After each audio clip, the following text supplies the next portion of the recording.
I knew him from high school. He always had a fondness for me. And then we started going out when he was a sophomore in college. And he went to Fordham University, so it was easy for him to get home on weekends. We had a good time. We were compatible. And then as soon as he got out of the school, which is in 1953, got out of Fordham University, you had to go into the draft, you had to go into the service. So he went in July, and he asked me to marry him, and I said, I have to think about it. I wanted to be sure. And so I said yes, and so we were engaged in December, and he went overseas on December 30th.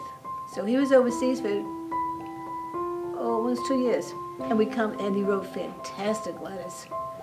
I could always be there when he was describing something. He really wrote great letters.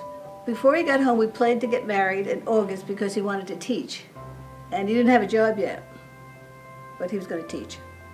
So his brother Ray taught in Ridgewood, and so Ray was leaving and spoke up for Jerry to his principal.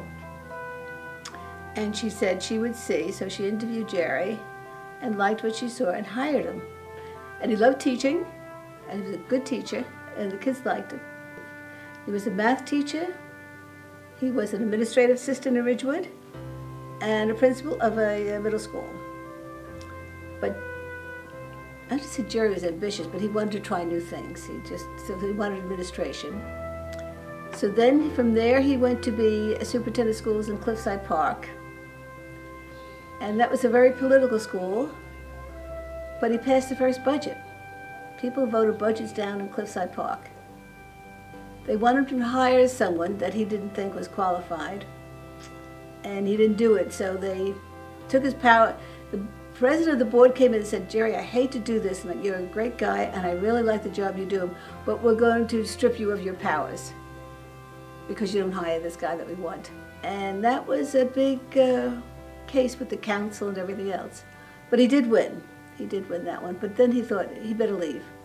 So then we went to Bethel, Connecticut, and that was for 3 years. And again, he was very successful there. And then he decided that he'd like to come back to New Jersey. He had enough as a superintendent and dealing with boards and things like that. And then we came to Summit.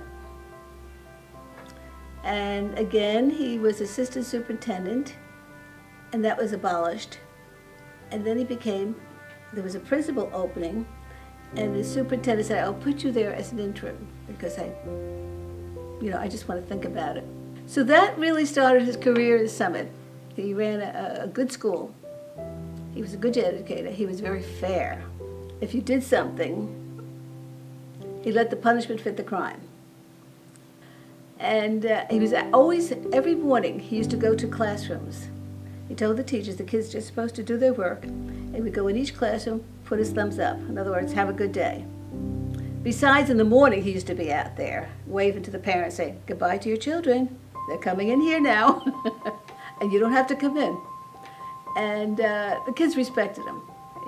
And then the opening came up in the middle school, and people encouraged him to apply for it because the school was really a mess.